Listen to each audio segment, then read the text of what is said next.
Hickok 45 here, and I are a cowboy. Do I look like a cowboy? Well, maybe, maybe not.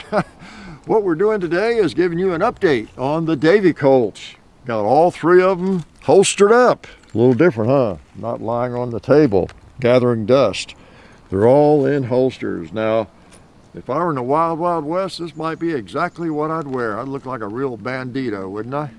So, we've got John's, Davy's, and mine. All three of them. Two of them are loaded. You probably know which ones. I thought maybe we ought to start out shooting a couple of the loaded ones. How about that?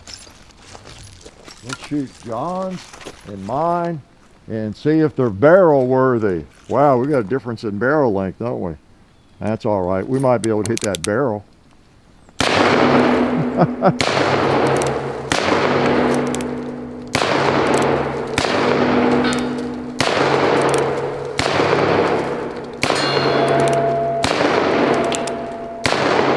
Is that 10?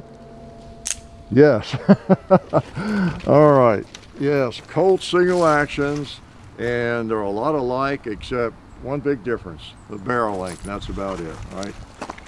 So just a little update for 2023. It's been since 2016 that we had, I think, all three of them out and did the first video called something like Colt Single Action Army or Colt 45 3 generations, and that's what we got, 3 generations. I'll link to that video for certain, maybe even some of the others we've done on them in the last 6 or 7 years. Keep you updated on them. They're very special. They're consecutively serial numbered, okay, as you should already know, but a lot of new folks around every day, and these are the ones I got. They all are the same generation Colt, 3rd generation, but they're for 3 generations of humans. Me, my son, and my grandson. So I had them made by Colt in 2016, consecutive serial number. I talk about all that in the first video, and I hope you'll go back and check it out. Made that video in 2016. Here we are again with all 3 of them, and they're still working. Yes. In terms of use, what have they been doing all these years? You've seen them time to time, here and there. And done a video with John. He shot it, did a video with it, shot it in the first video, in fact. And mine has been shot the most. I'm pretty sure I shoot it every now and then. And we've done a original video with just it after we did that 3 generations video. We've done a close-up with it. We've done a turkey shoot with it. We've done a chapter 2 with it. Yeah, we've done a lot of shooting with my good old cavalry model. The 7.5 inch barrel is kind of the cavalry length. That was the first Colts were made in that barrel length for the cavalry, U.S. cavalry. And so it's called the cavalry, you know, form or format, length and everything. And then the standard format is the 5.5 inch barrel that Davy gets. You get 3rd choice. John likes the gunfighter's length, and well, we all like all the lengths, I think, but he likes the gunfighter, and there it is. So that's kind of the history of them in terms of the use, and you'll go back if you've not seen it yet and look at that first video on them. And even if you have seen it, some of you have really lame memories. You need to go back and check it out, I'm sure, if you're anything like me, right? So yeah, I just want to, every 5, 6 years, 7 years, you need an update. Or maybe we just want to give an update. These are really special firearms, and for sentimental reasons, and because they're Colts, and because partly they're so beautiful. So I gave you some of the use these have seen. This one has seen no use except a little bit of fondling. Yeah, 5.5 inch. It will eventually see some use. You know what I ought to do? We decided still we're not going to fire it. Yeah, here's something we've not done though. We've not loaded it with empty brass, have we? How's that for brilliant? Now normally I just load 5. I guess since they are definitely empty, we'll load all 6. How's that? Because I wanted to do something like this. Let's just pretend to shoot Davies. All right? Let's pretend to shoot that 2-liter. Let's pretend to shoot that bowling pin. Ooh. Well, I know, we got to pretend to shoot that cowboy. Oh, that was good. It was a great release. I got him right at the belt buckle. How about this 2-liter? That's 4. Let's shoot that 2-liter. Oh, we got to shoot the gong with Davies. Got 1 round left. Let's see if I can hit it. Got it. Good shooting, huh? Yeah. All right. No, I promise I've not been drinking. I really do. I promise. Or abusing any other substances. Yeah. So anyway, that's as close as we're going to get to right now of firing that one. Okay, so that's kind of where we are with those. Let's shoot these again. And since I don't get to shoot John's very often, or I haven't too often, let's shoot his again. Good old gunfighter's length. Pretty cool, it really is. And it's nice having, this is like one of the best examples of the differences between barrel lengths too that I can imagine, because they're the same gun, same vintage, made the same month or day or whatever. Let's just shoot a bowling pin for real now. Yeah, 2-liter. And a real bullet on the cowboy. And a real bullet on that stop sign. If you're new to the channel, you're wondering what I'm doing with 5 rounds, again, go to our video called Should You Load 5 or Should You Load 6? Okay? And all will be revealed in that video. It's one reason we did it. Let's shoot mine again, okay? Again, these all had, they have cylinders to chamber the 45 ACP, all fitted. So that's great, which I've done with mine several times. Go around plinking on the place. I've done, in addition to the videos, I take it out on plinking hikes and shoot it. Sometimes I'll put the 45 ACP cylinder in it.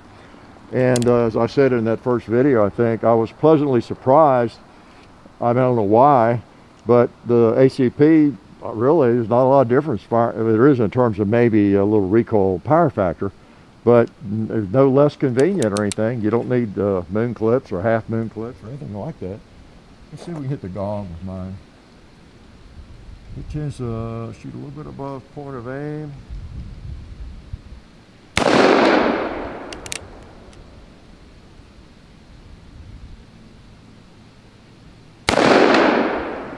Holding up enough, I guess. I was holding too low.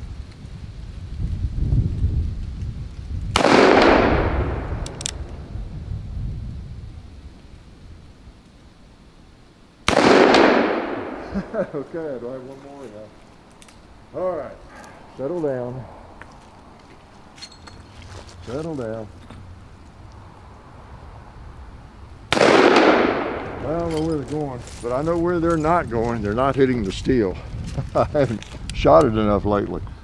Okay, plus I do shoot a variety of ammo. I'll shoot some lead bullets, some these jacketed rounds, some, what I'm trying to say, yeah, the 45 ACP and all that. I got all kinds of excuses. I got to put one on the gong. Anything else you want to know about these? One thing I wanted, remind, someday, we save all these videos, and of course they're on YouTube.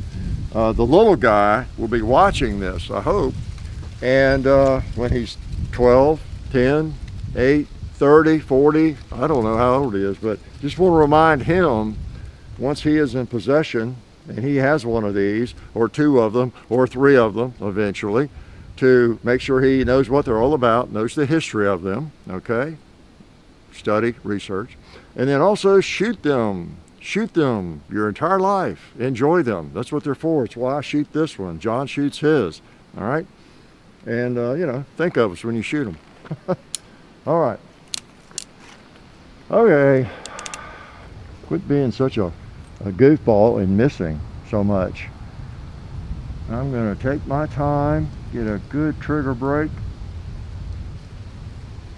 Yeah, and prove I can actually shoot when I want to. How about you, cowboy? You gonna help me prove it? And you, red bowling pin. Yeah. And you too, 2-liter, sitting there looking at us. Yeah. And this other bowling pin I did not shoot right here.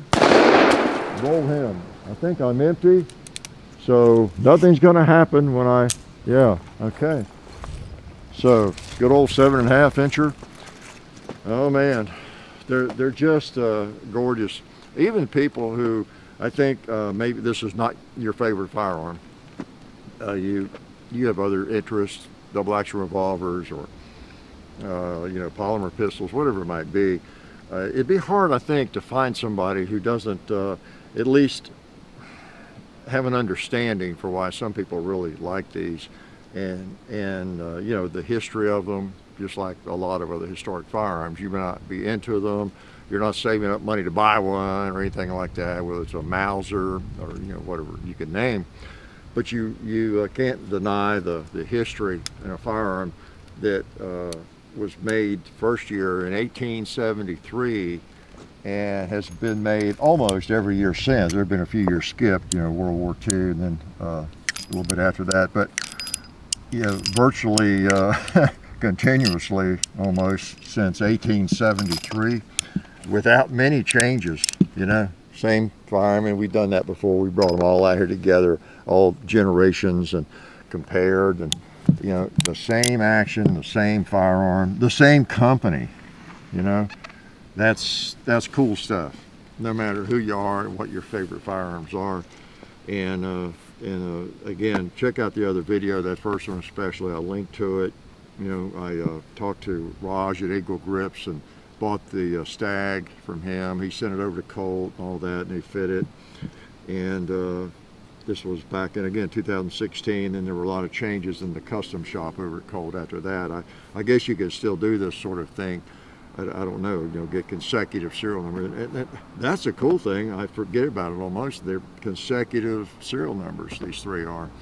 So even if they were not, it'd be kind of cool. So anyway, that's one of the links that the three of us goofball guys will always have. Hopefully, we have a 45 of our choice. At least John and I do. And we didn't give Davy a choice on the barrel length, but man, this is great. 5.5 inch. That's actually most people's first choice, isn't it? So anyway, just a little update for 2023 on how they're doing. You know, it's kind of like having a puppy, and then every now and then, you know, giving you an update on its health. So on these three firearms, we wanted to give you an update, let you know they're all still working. We're shooting them, at least 2 of them, and they're still just as cool as ever. I still slobber on them when I start picking them up and wiping them down, and so I'll do a really good cleaning job on these things, and even Davy's, because you know, we didn't shoot it, but you know, a really nice firearm or a sentimental firearm or whatever it is, you know, it's always good to get it out every now and then and, you know, run a patch through it and oil and make sure it's there's no rust appearing anywhere, right? So I guess I'll let you go. 'Cause I don't really have any more light. Wait a minute, let me put them all back away here. Davy's over there, John's here, and mine right here. All the El Paso saddlery, leather, pretty appropriate. All right, I might just load them all 3 up and go out on a town tonight in Nashville. Okay, think I should do that? Think I'd be ready? Maybe if I went to Chicago or New York, I'd be better prepared. Life is good. Oh yeah, that's better. This is a great gun for defense. Oh hey, didn't see you guys there. While I've got you here, I want to remind you of our friends over at Talon Grips and Ballistol. Talon Grips makes grips, can you believe it, for all different types of firearms. You can get rough texture or more of a rubberized texture. It just sticks right on there. You know, really affordable, really cool option to improve the grip for your handguns or rifles. So please check them out at talongungrips.com. You'll be glad you did. And also Ballistol. Dad has been using Ballistol for many years. It's a cleaner and a lubricant, and it's non-toxic. It works really great, and we're happy to have them on board since it's been a part of our shooting endeavor for a very long time. So go to ballistol.com, talongungrips.com. And also, while you're out there, I'm juggling all these things here. Also, while you're on the internet, please do check out our other social media like Hickok45 on Facebook. There's also Hickok45 on Twitter, The Real Hickok45 on Instagram. There's a John_Hickok45 on Instagram where I do some things. There's Hickok45.com. You can find us also on Gunstreamer. So check out all that stuff and then watch more videos.